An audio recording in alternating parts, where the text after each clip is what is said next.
the Batman and those types of movies are kind of a fluke, or do you think we'll start seeing those numbers more and more across the board? No, I think what's going to happen is short term, you will get what I call the event movies will perform. Yeah. What's going to happen then, hopefully, middle to long term, is the non-event movies are still going to attract a certain amount of people. You know, I was at an event before coming here to CinemaCon in Arizona, and at that event, one thing is clear: we need to go market and sell going to the movies to 90% of the population who is not a regular moviegoer. If we want to return to numbers that are above any other. But short term, you know, the Doctor Stranges of this world, the Avatars, they will more than overperform. But, you know, like for example, this week, it's a little soft, right? And that's what we need to try and stabilize. That was the goal pre-COVID. How do we stabilize our revenue? That's where alternative content came in, foreign films, and so forth and so forth. Now it's even more important because now I would call it an A- movie doesn't bring in A- numbers. Wow. But an A+ movie will bring in a triple plus revenue, right? But still, we need to stabilize it all. So they're more selective is what moviegoers are going to see, as opposed to across the board. Oh, we'll go see this, maybe next week that kind of thing. It's an event for them to go. That's right. I think people have so much alternatives right now because they've been deprived of so much. They don't know what they want to do. They want to go to a restaurant? Do they want to go dancing? Do they want to go bowling? Do they want to go to the theaters? So what they're doing is they're saying, okay, I'll go to a live concert when I have no choice. That's when the concert's being given, so I have to put everything aside, and they're doing the same thing for movies. They're saying, okay, this movie's coming out this day, we're going. That's the weekend we're going for this. And then they'll put the other, you know, the other stuff around it, per se, yeah. And we haven't seen any kind of movies have the longevity in movie theaters as we did with Spider-Man. What was the difference, do you think?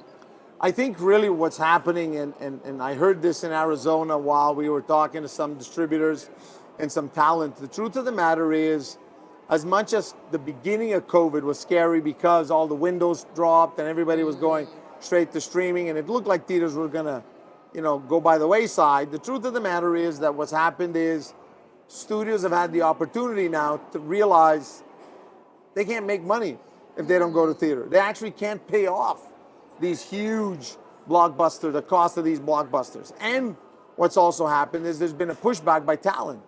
You know, there's a lot of talent who get paid on a, you know, they get what I would call a small salary in their definition of a small salary. And then they get points of, you know, the revenues and whatever. The minute you're going straight to streaming, they're hurting the revenue stream, and therefore it's no longer advantageous for them. The whole streaming model is sometimes compared to a rewarding inefficiency program. In other words, you know, movies that couldn't make it in movie theaters get bought out for $25 million, and it's a dream set for the people who made those movies. But on the flip side, you know, you're hurting the billion-dollar number of movies because you want to help out the $25 million movies. So it's a bit of an awkward situation. I still believe, like I say, that the real problem is, and we realized it really, really massively this weekend in Arizona, where the studios were trying to convince us to give our data, basically our fidelity card or, you know, our loyalty program data, so that they could better market to our customers. And I was very surprised. I said to them, why do you want to market to my customers? They're already our customers. Why don't you go market to the other 90% that's been left behind? And so I think there's a big, you know, disparity between the two visions there, and we're going to have a lot of work to do to convince them. I know talent is on our side on this one, in a very awkward way. You know, movie theaters normally don't speak to talent, Right. and studios are the in-between guys. But some of these weekends like this allow us to get closer. And we realize that we have a lot more in common with talent than we do with distributors these days. So it's a little sad, but that's what it is. Yeah. Famously, last year, Black Widow, Scarlett Johansson turned around and went to go sue because it came out streaming when she was told it wouldn't. That's and it right. was in her contract. That's so, right. Now I want to talk specifically about movie Yeah. theaters because my understanding is it takes 4 to 6 weeks for a movie to be in theaters before the theaters actually really see much of a profit. Is that true? Not anymore. It used to be that way when we had, varying degrees of film rental depending on the week. Let's say 70 down, so 70, 60, 50, 40. So the fourth week we made maybe more money than we did week one, per se. But now it's all on an aggregate basis, so it doesn't really make a difference. I would tell you that the real problem now is more that, I think everybody's been starved for cash flow and everybody's just, sending out payments ASAP and collecting much quicker. Oh. Yeah. Okay. Where do concessions fit into all of that for movie theaters? Well, concessions are technically the bread and butter of the profit stream of movie theaters. So in the US and in my theaters, particularly in Canada, the gaming part of it is a very important part of it. But in the US, for the circuits that implemented gaming and or a wider scope of concession food, I would tell you box office will represent anywhere between 40 and 45% of total revenue. The rest comes from concession and gaming. Wow. And it's sad to say, but our concentration in the last few years has been on bettering our performance there because we're not in control of the box office. We're not in control of admissions and the amount of spend there's going to be on the marketing. So we tried to create going to the movies almost as an auxiliary to concession and to gaming. Now, I know you opened restaurants to make a whole experience for people, and now you can order your food right there and it comes to you and you're in a lounge seat. How do you feel about that as in terms of instead of going to a restaurant, having dinner, and then going to the movies? Right. So I'm not a big fan of the VIP model. Okay. I'm a big fan of having the amenities there, and so you'll come an hour before your movie and you'll have a meal or you'll have a meal right after. But the truth of the matter is having a meal in the dark while watching a movie, I don't know. I don't see the excitement of that. In fact, I'm probably one of the only movie theater circuits in North America who doesn't sell any nachos in their theaters. Really? And that's because I was partners in a movie theater where the operating partner actually sold nachos, and we had the highest maintenance cost when it came to upholstery cleaning and carpet cleaning and whatever because of the cheese falling all over the place in the dark, right? So for me, there's got to be a fair balance. Then the other problem is if we're going to include a meal and a higher admission price because we're giving you a smaller screen, a more quaint atmosphere with only 50 people, I've always said we've got to determine if going to the movies is call it a Target or a Walmart experience, or if it's a Gucci or Louis Vuitton experience. I don't think there's that many people who can afford here in Vegas, there's tons of Gucci's and Louis Vuitton stores, but I don't think in the rest of the world there are. And so I still think that going to the movies should be a reasonable, affordable outing so that a greater amount of people can do it. In fact, that is the big debate right now with certain studios is what is the right price to pay for a movie? Should all movies be the same price? Should we be charging maybe a much lower price, and then when those event movies come out, charge a much more expensive price, but on an exceptional basis because of the event side of it, right? Like a premium price. Like a premium for the super blockbusters, let's say, right? So it's that big discussion there. But I have a lot of, I'm doing as much pushback as I can do on upping the admission price because I really believe that if we were to up admission prices, I think admissions would fall. Yeah. And I'm not really that interested. on that? Yeah, I like the analogy between the Target Yep. and the Louis Vuitton, but I don't know that I'd be rushing to a theater if I was paying premium price as opposed to just, oh, I'll go to see a different movie kind of That's thing. right. And you know, given the increase of everything in life, I'm not convinced parents are willing to give an extra $5 to their teenagers Yeah. to really get nothing more than, you know, I mean, look, let's be honest. I mean, there's a, you know, when people compare what I would call the pre-stadium seating days Yeah. to what, you know, to now, people will say, well, you know, when we went stadium, everybody paid more. Well, guys, they had no choice, right? But the truth of the matter is, we should be evolving on a regular basis, and there's certain things that we're calling premium today that should be standard, right? So, Okay. you know, exceptional sound, exceptional, you know, screens or whatever should be standard. I mean, if you're in that business, that's what it should be. But if we want to compare premium just being, you know, the updated version of the theater versus 20 years ago, well, then I think we have a problem, right? Yeah, yes. Yeah, technology has advanced That's quite a right. bit. That's Yes.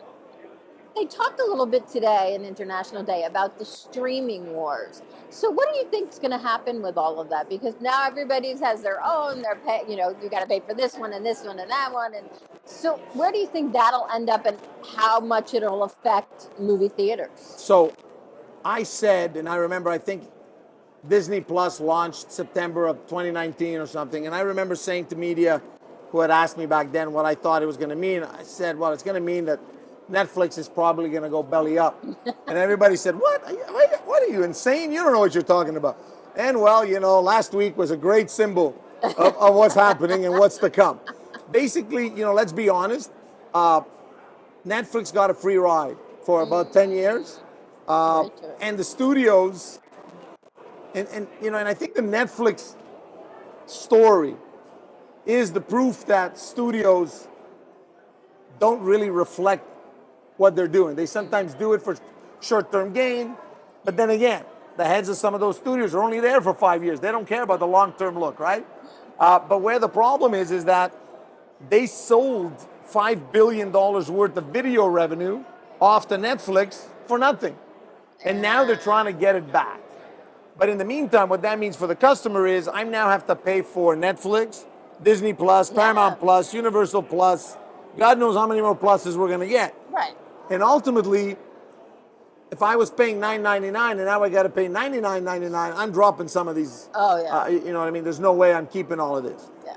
But as I said, the other interesting thing is, you know, Netflix has, I think Netflix's best attempt at surviving will be for it to convert itself into a movie studio and actually create content. create its own content, Wow. pass it in theaters, give us an appropriate window, maybe discount its admission prices so that people get to know that Netflix products are worth watching in theaters and so forth. And not that I'm going to doubt this, but if they do have 400 million subscribers, because I don't know what they have today, how many more they lost, but if they do, I mean, it should be easy enough for them to market to that 90% of people who don't go to movies, and maybe get people into movie theaters, and they'll become maybe one of our best partners short term. On a medium term basis, I think some studios need to be very careful what they're doing with streaming, because it has shown that it doesn't pay the bills. So if it doesn't pay the bills, and now you're trying to drive more people to your streaming platform by trying to force movie theaters to up their admission prices, so now you're basically trying to manipulate the pricing of the goods, which is the same goods you're selling, but you're selling it through, you know, it's almost like selling it through a distributor. And so it's very, very convoluted. And I think that somewhere along the ways, you know, I suspect the Canadian government will venture in it before the U.S. government, but I'm sure somebody will venture in and say, should, for example, Universal Plus be able to influence what the price of going to the movies is when it's also a direct competitor to movies, right? That's the That's the analysis that I think we all have to do. I think we've all agreed that people need to feel they're getting a deal, that they're getting something Yeah. for their money. Absolutely. And I'm not convinced, wider chairs is going to do it. I think 20. Once you put 20, I gave this analogy to someone once. I said, look, flying from Montreal to South Korea, it's a 16-hour flight. I said, yeah, it's more comfortable in first class than it is in economy. Yeah. But it's still a long 16 hours. I'm still bored. So, does it make the 16 hours acceptable? No.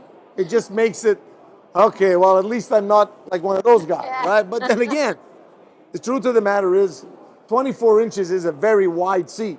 Yeah. So,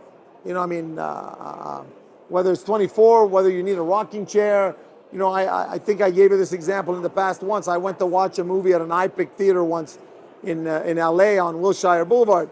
And half an hour into the movie, I got up to go to the bathroom. As I turned around, there was about 45 seats. They were all sleeping. Yes. I said, what the hell just happened? Everybody's sleeping here.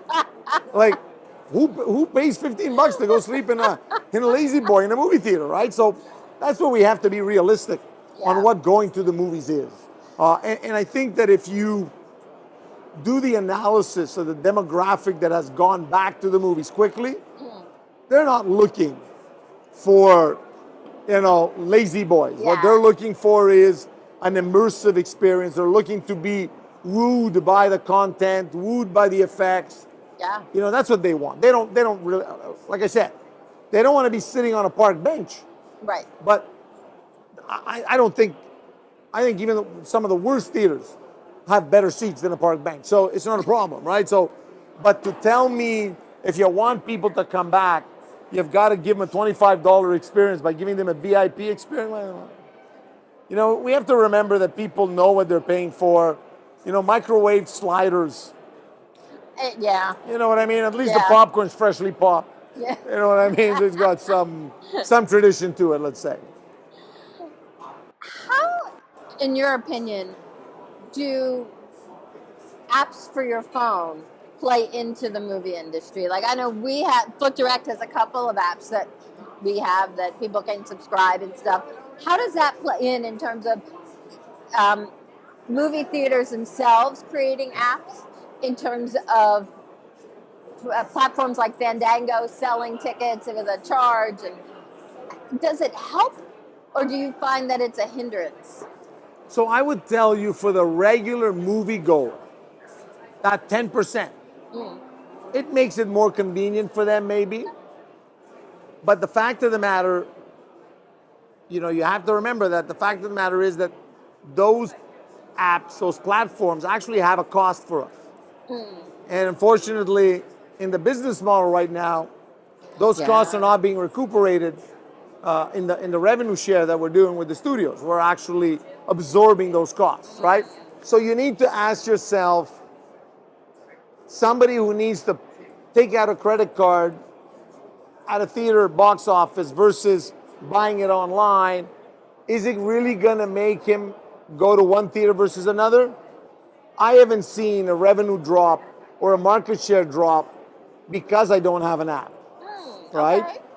In fact, I would tell you that it's probably, to go get the other 90%, it may actually be better not to have the app, because those people don't even understand why they would need the app, right? So, and you have to remember that part of the reason why people did these serve yourself booths and these, it was because they thought they were going to save money on labor.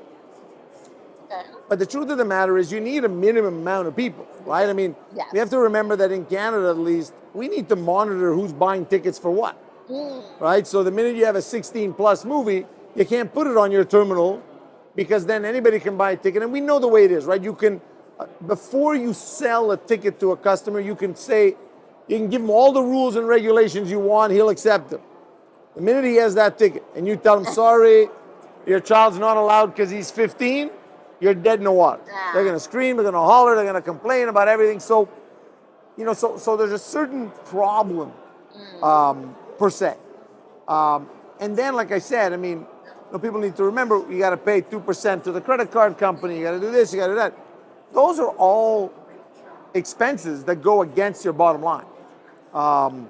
And movie theaters are not as profitable as they used to be, partially because film rental has gone up, but also because we've paid for every convenience possible, thinking it was going to help. Right. And the other problem with apps is, I mean, the IT world is evolving so quickly that your app will become obsolete after 18, 24 months. So you gotta put money into it all the time, right? So it's a little annoying because you're saying, Christ, I bought a technology, and you're the same person who's sold it to me is making it obsolete by telling me they now have a new language. Come on, guys, like it's only so much I can go with, right? But where I think we should help and promote and try is websites or apps that promote movies. So, for example, I'm subscribed, I forget the names now, but I'm subscribed to a few apps that, and subscribe for free. In other words, I'm just, basically on their mailing list. Right. That where I can see the various trailers that come out. Yeah. Right? So now sometimes I'm just home and I'm doing nothing on the couch. Instead of watching TV, I go see the trailers of what's coming up, right? And so that gives me the idea, okay, this is going to be a big movie. Let's plan ahead for it, whatever. But for customers, it's also, a pre-warning of, okay, when this comes out, I want to see it. There's an anticipation level that's created. Yep, absolutely, I agree. And our apps some of them kind of move into that area because we have a countdown. Yeah. Oh, I'm counting down to 2023 when this movie comes out, and I can talk to other people, and when there's updates about a new trailer or whatever, they can go on and see it because they'll get an alert from us. So that kind of anticipation, I think, is really so apps that help promote movies, I think are great. I think they shouldn't be run by movie theaters. I think they should be run by third parties. That's my opinion. I think, and the reason for that is that movie theater operators are somewhat blased about it, right? And in fact, the studios have a hard time marketing movies, partially because they don't realize every movie has got its own particularity, but they're trying to cookie cut this and make sure that it fits in a mold, and it doesn't always work, right? I mean, we've seen superhero movies work, and we've seen some flop. So, absolutely. So now that we're here at CinemaCon, what does this mean for movie theater owners, for people out there who are consumers who want to go to the movies eventually? Well, so, one of the things this does is it puts us in contact with our, movie suppliers, let's call it that way, right? So now we get to, meet the bosses from LA instead of just dealing with the guys from Toronto or whatever, district office we deal with. But what it also does is it gets us to feel really where the industry's going, what's the belief level, the studios still have in the business. There's a lot of, I always like to say that I've never heard a studio guy get up and say, movie theaters aren't important, we only want to go to streaming, right? It would be the wrong platform to do it. Yes. But, it does also make us hear the genuineness. And sometimes in our meetings with them, they ask us questions or they make comments. It gives us a clearer picture of really where their mindset is. Okay. Right? And I can tell you that, we're hearing about 45-day windows being the norm for what I would call non-event pictures. But the rumor is that the event pictures will go back to closer to 90 days. Now, is that 75 days or what?